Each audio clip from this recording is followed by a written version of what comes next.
السلام عليكم ورحمة الله وبركاته. مهندس سمير رجب يحييكم وأهلا وسهلا بحضراتكم. في البداية نبدأ بسم الله والصلاة والسلام على سيدنا محمد رسول الله، عليه وعلى آله وصحبه الصلاة والسلام، سلاما دائما إلى يوم الدين.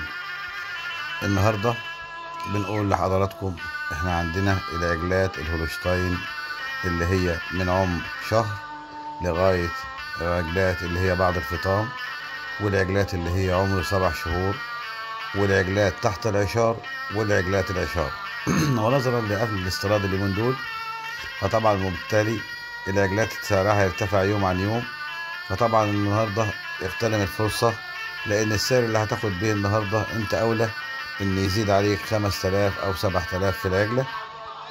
متوفر عندنا عجلات هولشتاين بيور ألماني طبعا بالشهادات، لسه مخلصة حجر. وعندنا العجلات اللي هي بنات الاستيراد عشار من 2 ل3، وعندنا الفئة التانية العجلات العشار اللي هي بيور بنات الاستيراد من 4 ل6. وعندنا طبعا زي ما احنا عارفين والشغل اللي هو الأساسي بتاع شركة جرين جولد اللي هي العجول الرضيعة من عمر 15 يوم إلى غاية ما بعد الفطام. وعندنا أوزان من 80 ل 100 كيلو، وأوزان من 100 لغاية 130 كيلو. وعندنا العجول الأوكراني المستوردة اللي هي أوزان من 330 لغاية 380 كيلو.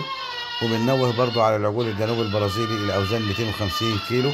وطبعا دي فرصة، لأن الأوزان ديت ما بتجيش غالبا، لأن بلد المنشأ النهاردة بيدينا أكبر أوزان عنده، عشان خاطر نظرا لفترة انقطاع الاستيراد أيام عملية ارتفاع الدولار المتتالية المتكررة.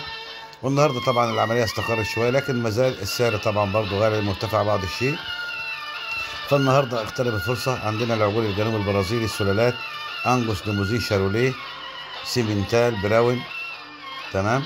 وعندنا العجول الهولشتاين اللي هي طبعا زي ما انتم عارفين اللي هي الشغل الاساسي. وشوف كده زي العجول اللي احنا بنعرضها دي، بسم الله ما شاء الله، ولا البلدي في مواصفات ولكن.